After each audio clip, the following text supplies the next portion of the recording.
Alleged school shooter spared people he liked, court document says. First of all, there's no alleged here.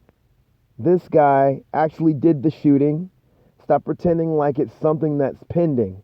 No, it's proof that he did it. I mean, what else do you need?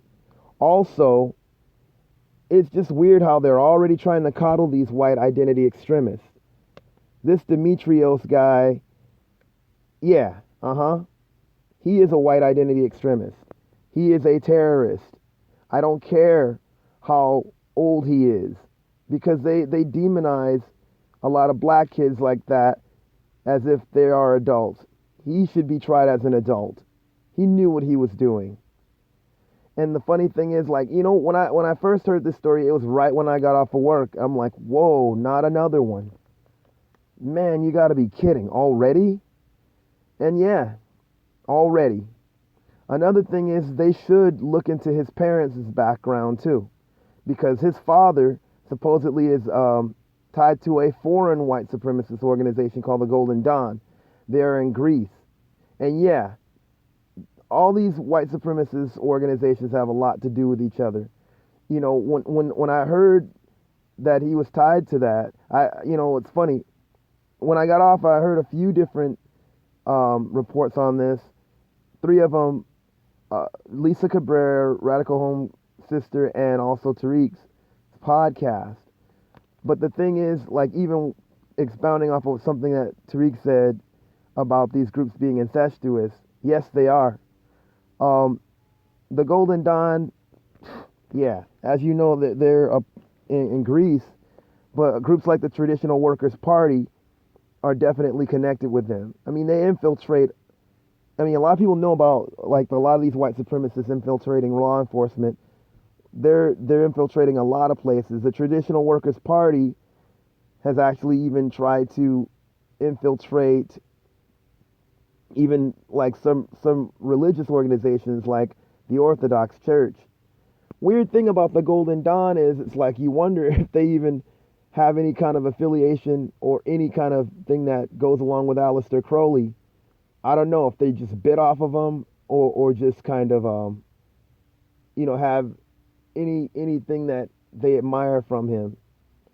And I wouldn't be surprised because a lot of that stuff, like this guy had a lot of pagan symbolisms and stuff on his profile or page or whatever.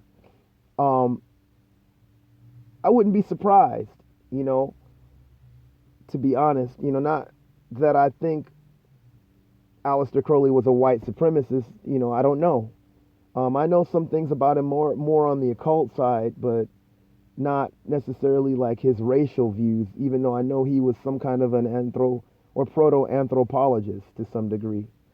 Um, the one thing to keep in mind, yeah, the Traditional Workers' Party and the Golden Dawn, all those parties, especially me being Orthodox and having in meeting people that are even fighting these devils on that front, because they're trying to infiltrate the Orthodox Church in that regard. But even coming back to some of the symbolisms and stuff, Tariq went over a lot of them.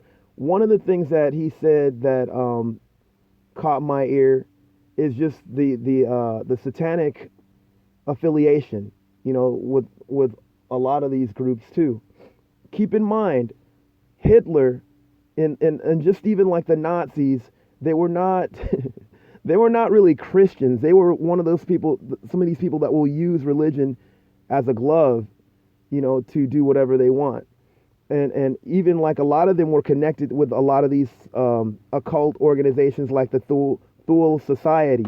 The Thule Society was definitely totally pagan.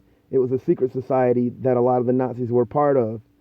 Also, even bringing it back to today's regions and all that, not regions, I'm sorry, today's era. And he Tariq mentioned uh, um like Cthulhu actually was what he was saying. Cthulhu is a character in H.P. Lovecraft's books, a lot of these, a lot of bands, a lot of satanic death metal bands write about this character. And I'm not saying, I'm into death metal. I'm into all that extreme metal stuff. So I know certain things. And I'm going to make the connection here with what this kid was identifying with, and also like a lot of these symbols. A lot of these bands will write about these supposed elder gods, which are pretty much demons. A lot of H.P. Lovecraft's books were inspired by the Book of Enoch. The Book of Enoch actually is an old book in the Bible, and only the Ethiopians, we Ethiopian Orthodox have that in our Bible. So it's like H.P. Lovecraft kind of twisted these sort of Anunnaki types into his own pantheon. And one of the so-called, I call demons, what he would call elder gods, is Cthulhu.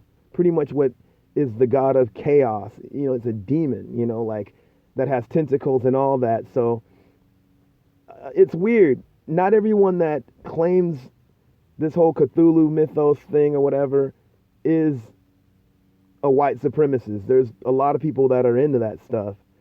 But I'm not saying that, I don't follow that, obviously, being an Orthodox Christian. That's totally opposed to what I believe.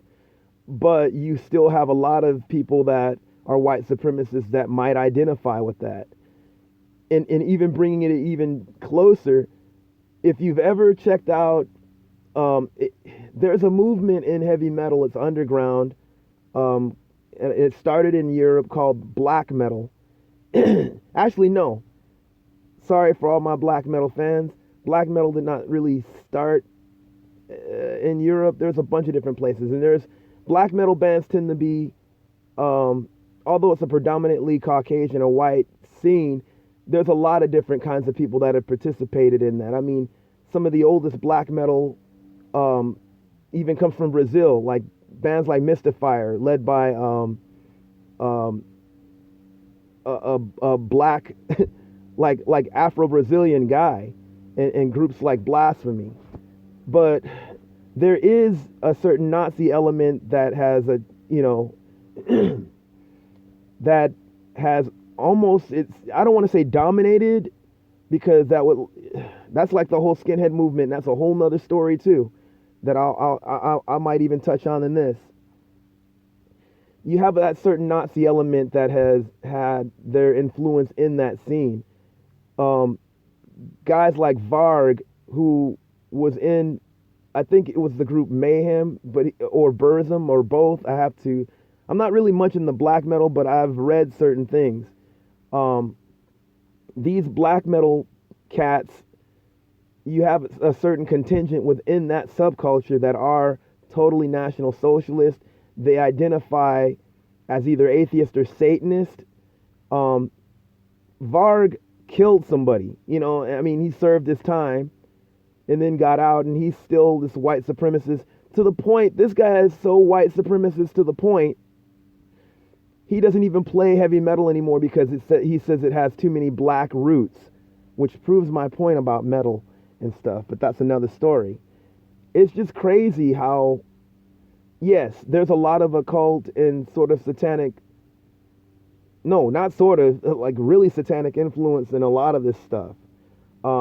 On a spiritual standpoint, I will definitely say it, and even on a surface level, where you'll have people that identify with that. It's no surprise to me that he's identifying with Baphomet, which some people will say, well, that's a pagan god that represents wisdom. Well, a lot of these guys use that as a pagan sort of satanic symbol.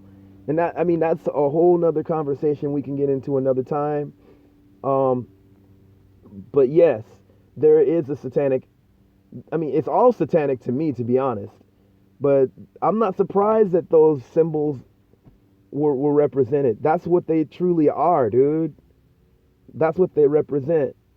But a lot of these, a lot of this stuff is connected.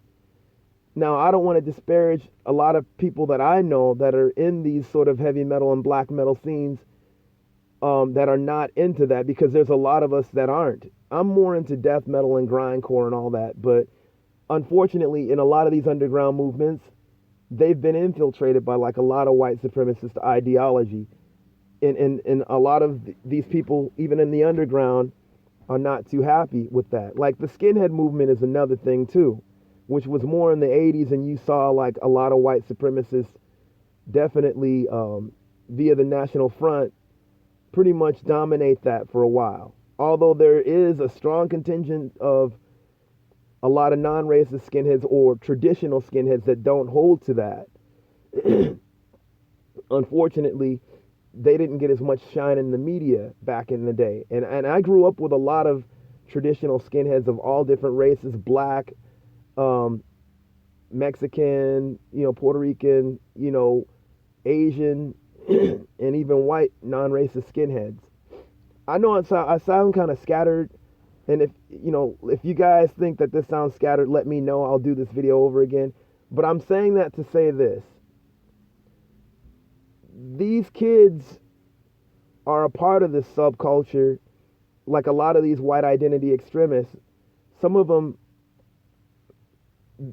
have these kind of things that they've latched onto. And, you got, unfortunately, this contingency of people that are in these underground scenes that have become legend. Like Varg's a legend because, I mean, he was in this black metal band, but a lot of this stuff was spread via music, and he has his white supremacist beliefs. You have this national socialistic black metal movement. That's what they are, pretty much. And unfortunately, it's messed up for those that don't even believe that are in these underground scenes. But that's what I was trying to connect with what Tariq was saying. I don't know if he knows about this. I've tried to email him on other stuff in the past, but I don't think it ever gets to him. But because I've been in these subcultures or around these subcultures, I have a little bit more information when it comes to that connection between a lot of these white supremacist groups and also like even the occult aspect of it, and even within the music of some of the subcultures that are around, But this guy's just another white identity extremist. That's all he is. And yes, although some of these devils will try to infiltrate like the Orthodox Church, not the Ethiopian Church, they can't do that. But certain other Orthodox churches that are more European and have a contingency of a lot more Caucasians, which there is a movement to fight against them doing that too. These people have the same intentions that Hitler did when he was even using religion and faith. They don't want anything to do with God. They want to destroy God. And even Tariq, it's funny, or even destroy your religion. But even Tariq mentioned this is funny, talking about them destroying the government in a sense. Now, I have a lot of people that I know that are anarchists, but like every other movement, you have polar opposites. Obviously, I'm more on the peaceful side of that, to where it's like, okay, autonomy, let me live and let that other person live in the best way possible that they can be without bothering. There's that circle in the A. It's not just chaos. These people are not about that. They're about chaos, and they're about basically dominating so they can do whatever they want. Tariq mentioned this actually when it came to the government, and that's the thing about even a lot of this stuff has some anarchist influence, but definitely on the left-hand side of that.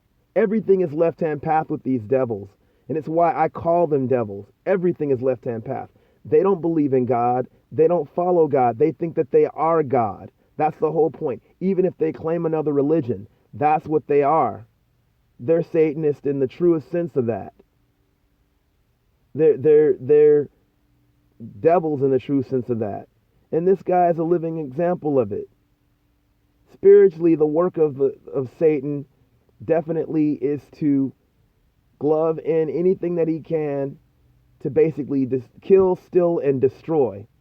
And you see the ultimate result of that right here.